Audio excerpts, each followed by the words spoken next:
BJP ರಾಜ್ಯಾಧ್ಯಕ್ಷ ಬದಲಾವಣೆ ವಿಚಾರವಾಗಿ ಹುಬ್ಬಳ್ಳಿಯಲ್ಲಿ ಕೇಂದ್ರ ಸಚಿವ ಪ್ರಹ್ಲಾದ್ ಜೋಶಿ ಕೂಡ ಹೇಳಿಕೆಯನ್ನ ಕೊಟ್ಟಿದ್ದಾರೆ. ಎಲ್ಲಾ ರಾಜ್ಯಗಳಲ್ಲೂ ಕೂಡ ಹೊಸ ಅಧ್ಯಕ್ಷರ ನೇಮಕವನ್ನ ಮಾಡಲಾಗ್ತಾ ಇದೆ. ಈಗ ಬೇರೆ ಬೇರೆ ರಾಜ್ಯಗಳಲ್ಲಿ ಚುನಾವಣೆಯನ್ನ ನಡೆಸಲಾಗ್ತಾ ಇದೆ. ವರಿಷ್ಠರು ಒಂದೊಂದಾಗಿ ಆಯ್ಕೆ ಮಾಡ್ತಾ ಇದ್ದಾರೆ. ರಾಷ್ಟ್ರೀಯ ವಕ್ತಾರರು ಉತ್ತರವನ್ನ ಕೊಡ್ತಾರೆ ಅಂತ ಜೋಶಿ ಅವರು ಪ್ರತಿಕ್ರಿಯೆಯನ್ನ ಕೊಟ್ಟಿದ್ದಾರೆ. ಸೊ ರಾಜ್ಯದಲ್ಲಿ ರಾಜ್ಯಾಧ್ಯಕ್ಷರ ಬದಲಾವಣೆ ಆಗುತ್ತಾ ಅಥವಾ ಕಂಟಿನ್ಯೂ ಆಗುತ್ತಾ ಅನ್ನುವಂಥ ವಿಚಾರಕ್ಕೆ ಅವರ ಹೇಳಿಕೆ ಇದು. ಈಗ ರಾಜ್ಯದ ಅಧ್ಯಕ್ಷರ ತೀರ್ಮಾನವನ್ನು ನಾನು ಬಾರಿ ಹೇಳಿದ್ದೇನೆ. ಎಲ್ಲ ರಾಜ್ಯಗಳದ್ದು ಈ ದೇಶದಲ್ಲಿ ಕೇವಲ ಭಾರತೀಯ ಜನತಾ ಪಾರ್ಟಿ ಮಾತ್ರ ಸಾಂಸ್ಥಿಕ ಚುನಾವಣೆಗಳನ್ನು ನಡೆಸಿ ಎಲ್ಲ ರಾಜ್ಯಗಳಲ್ಲಿ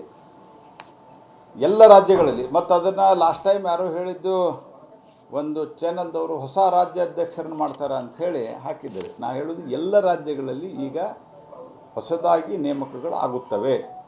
ಎಲ್ಲ ರಾಜ್ಯಗಳಲ್ಲಿ ಈಗ 6 ತಿಂಗಳ ಹಿಂದೆ ಯಾರನ್ನಾದರೂ ನಾಮಿನೇಟ್ ಮಾಡಿದರೂ ಸಹಿತ they are all nominated because of the elections 24 ಮತ್ತು ಪ್ರೀ-24 ಅಂತ ಬೇರೆ ಬೇರೆ ರಾಜ್ಯಗಳ ಇಲೆಕ್ಷನ್ ಇದ್ದು ಆ ಹಿನ್ನೆಲೆ ಒಳಗೆ ನಮ್ಮ membership booth committee, Mandal committee, ಜಿಲ್ಲಾ ಕಮಿಟಿ, ರಾಜ್ಯ ಕಮಿಟಿ ಅಧಿಕೃತವಾಗಿ ಚುನಾವಣೆಗಳಾಗಿರಲಿಲ್ಲ.